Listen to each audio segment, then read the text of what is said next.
Hello everybody, welcome to the channel. My name is James. I'm so glad you're here. I'm so glad you're taking the time of your day to review my content. You are highly appreciated. Today is June 5th, 2025, and President Trump is at it again. His first term, he banned all Muslims from coming to America. He said it was some kind of national emergency. Okay? He was very messy with that at the time. Now, he's trying to reestablish that ban again. Now, he's banning 7 African countries for coming to America. He also banned other countries as well. But we sympathize with these countries, but we don't really pay attention to these countries on the channel. We focus on the African countries and the overall growth of the African continent. So, why is Trump doing this? You know, it's very easy now because he's very savvy with it now. He know which button to press now. Back then, he would just throw things around. Now, he's like very savvy with how he do things now when it comes to executive order, right? So, why is Trump doing this? Why all of a sudden, he like, let me choose these countries and ban them out? I mean, you are going to do it anyway,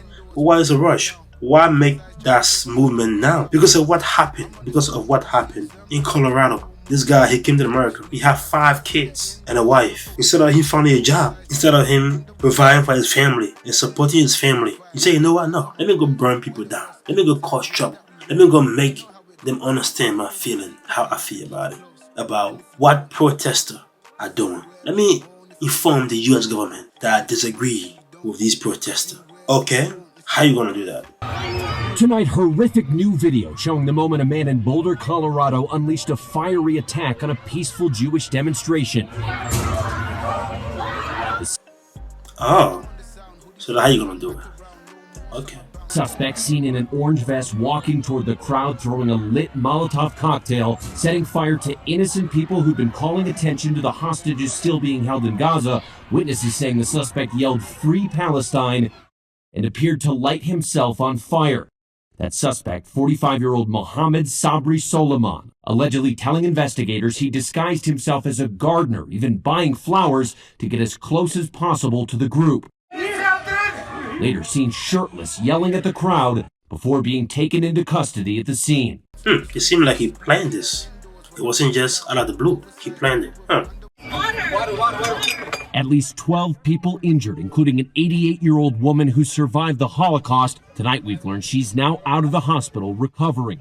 She's an incredibly resilient person who is horrified. Officials say the suspect planned the attack for a year, waiting until after his daughter graduated high school last Thursday to carry it out.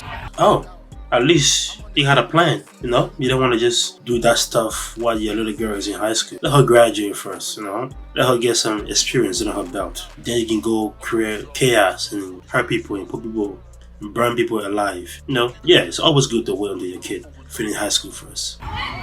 And tonight, ABC News has learned he appeared to record pro-terror messages just hours before. Court documents reveal Soliman brought 18 Molotov cocktails to the park, throwing 2 of them into the crowd. Authorities suggest he might have had second thoughts, allegedly telling investigators he got scared and had never hurt anyone before. Officials say he showed no remorse, allegedly admitting he had to do it, he should do it, and he would not forgive himself if he did not do it. He said that he had previously tried to purchase a firearm, but resorted to the Molotov cocktails when he could not purchase a gun because he was not a legal citizen. You're not a citizen. And you're creating this problem, and you have 5 people to take care of. You have your wife to take care of. At least a little girl graduate high school. Federal officials say Soliman is an Egyptian national in the country illegally after overstaying his tourist visa. Tonight, his wife and 5 children taken into custody by ICE, now being processed for expedited deportation.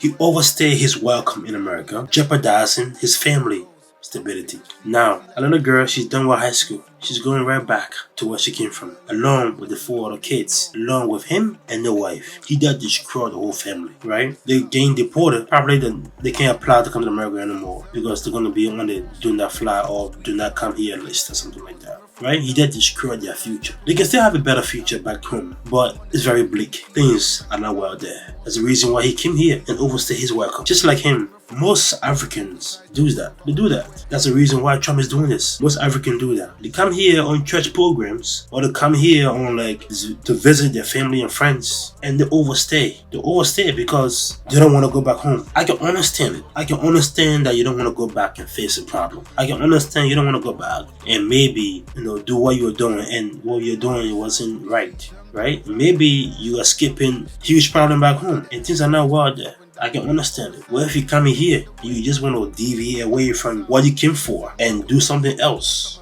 You don't have paperwork to prove how long you're going to be in the country, and your paperwork is being expired. And then you hiding from the government so they cannot catch you and take you back. You're just doing yourself more harm. You're doing yourself more harm. And President Trump tonight, he says it. He gave that reason, and particularly this reason: overstay and terrorism. The recent terror attack in Boulder, Colorado, has underscored the extreme dangers posed to our country by the entry of foreign nationals who are not properly vetted, as well as those who come here as temporary visitors and overstay their visas. We don't want them. Very simply, we cannot have open migration from any country where we cannot safely and reliably vet and screen those who seek to enter the United States.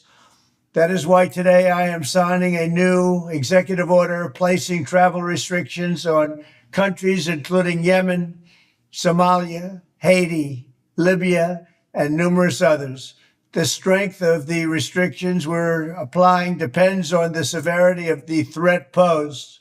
The list is subject to revision based on whether material improvements are made, and likewise new countries can be added as threats emerge around the world.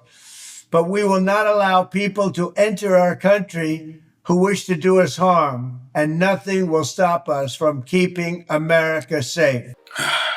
Can you blame him? You really can't blame him when people are literally overstaying their time here in America. You can't blame him, especially this guy. You come here, you have all this problem, you have all these people depending on you, and you're creating problems? You creating problems like this? Who cares if somebody in the East or in the Middle East is going through some war? Yeah, they talk about it, and people try to do the best they can. But man, you got 5 people on you right now. You are very busy. You are a father right now. You don't have time to be involving in some kind of thing you really cannot control. I know your emotions are inside of you and you want to come out and you want to release, but yo, bro, you got people depending on you. You can't be doing this. And right here it says, right here, from June 9, citizen of Chad, Republic of Congo, Equatorial Guinea, Eritrea, Libya, Somalia, and Sudan will be banned from traveling to the United States. June 9. When is June 9? June 9 is what? Monday. You got 1, 2, 3. You got 4 days, man. 3 days to be tops. 1, which is Friday, 2 days, the weekend. Monday, it go into effect. You just caused this problem. And to my brothers and sisters back home on the motherland that want to come here, I understand you want to. Everybody want to come here. My mom sacrificed for me to come here a couple of years back. Yeah, I'm here. I'm working. Things are doing good. I'm trying to do my best. And I know you want to come here and do your best and support your family. Appreciate that, right? But you got to do it the right way, bro. You can just come here and hide yourself and hope nobody find you, right? You got to come with a plan. Yeah, if you come in, maybe you got somebody to marry you. Maybe you got, maybe you do some schooling and you can offer that. It's always sometimes some type of negotiation you can do with somebody before you come here, and have a plan B. Don't come here and say and be like, as soon as I hit the soil, I'm out. You're out to go where? You wanna go hang around one of your friends? You wanna go to somebody's house? First, you staying with somebody in America, they expect you to be paying some kind of bill. You can just be leeching off somebody here and be like, oh, they will take care of me, right? Especially when you want a dog. They can maybe sustain you for at least 1.5 years, 1.5 years at least, but as time progresses, you gotta come up and be giving some money. How will you get money when you have no paper, right? Some people use that and they come here and they try to jump hoop. It's like, why are you doing this? I have a plan B. Get a plan B. I want you to be successful. I want you to be very successful. I want you to come to America.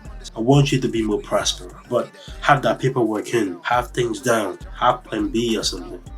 Everybody deserves the best in life. I live in Africa for so long, in Liberia. I know how it's like. Now people are desperately wanting to come to a better world, better environment to support their family and their friends. I used to put buckets of water on my head and carry it out. I used to walk bare feet to school sometimes. You know, my clothes, uniform used to be all like dirty. You know, I never used to eat on time sometimes. I've been there.